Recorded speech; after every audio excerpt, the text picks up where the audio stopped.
In this video, I'm going to show you the right way to add knowledge to your voice agent. A lot of people get this wrong and it can limit the potential of the agent that you're building.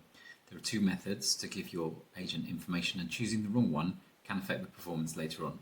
So let's go back to the 11 Labs interface. You can see here, if we scroll down a little bit, I've updated this agent to be a voice agent for Tech Solutions Limited, a UK-based company offering technical services. Keep scrolling down and you will see down here, knowledge base. Here we can add a document, and we can actually either add a document that's pre-prepared in various formats. For this demonstration, I'm going to create a text document. Just a note here on this add URL, this will go off and scrape the exact URL that you enter into it. It won't crawl a website, so you give it a URL, say a homepage, it'll go and grab the text from that homepage and use that as the knowledge base. It won't go deeper into the website. So here, let's call it TikTok, and here's some text. I've just given it information about opening times, prices, various things like that. Hit create text, and you'll see now that we have a document in our knowledge base. In a minute, I'll cover what RAG is, but for now, let's save it, give it a quick demo. Hello, welcome to Tech Solutions Loaded. How can I assist you today? Now, what's the cost of getting a website built, please? Web application development starts at £3,000. Would you like more information on what this includes? No, thank you. What are your opening times? We are open Monday to Friday from 9 a.m. to 6 p.m. and on Saturday from 10 a.m. You get the idea. Let's stop that and go back to our agent. So what we've done is we've added plain text knowledge to this agent. How that works is in the background, when you initiate a conversation with this voice agent, our system prompt gets sent with the entire text document that we've added.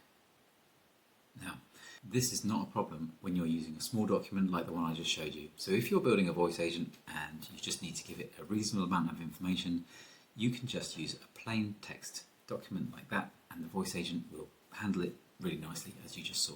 Now, the issue can be if you have a very large amount of information that you want to give this voice agent and a large document, you're going to very quickly eat into your context window when the agent uploads that entire document with the system prompt. Even more so when you have lots and lots of tools and tool functions, which we'll come to later in this little course. When you initiate a conversation, it sends the system prompt, it sends your knowledge base, and it sends a JSON array of all of your tools in the opening message. And you can see that that very quickly fills up your context window and leads to poor performance and lots of latency. So underneath here, you'll see that there's the option to use RAG. So what is RAG?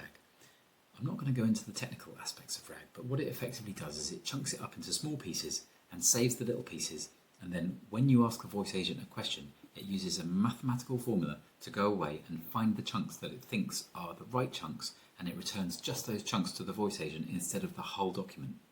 The voice agent then has those little chunks of text, reads them, hopefully finds the right answer, that's the critical thing here, and then is able to answer the question. Now, RAG is very powerful and very good as long as it's set up in the right way. And what you can do to make sure that it works better in the 11 Labs UI is to make sure that any document that you add is split very clearly into well-defined sections with headings. You can use Markdown format to do that, and then when the 11 Labs chunking algorithm looks at that document, it's going to be able to work out quite easily which chunks should be together, and it's going to work much better. But if you feed it just a wall of text, it's going to struggle to know how to chunk up the information, and what may happen is that you'll get chunks returned to the voice agent which don't really match the question that was asked, and you're going to start to get poor performance, and that voice agent is going to stumble and fail and not be able to answer the questions very well. I'll demonstrate how easy it is to put something into the RAG database. You literally just press this switch here. You'll see that it says RAG indexing.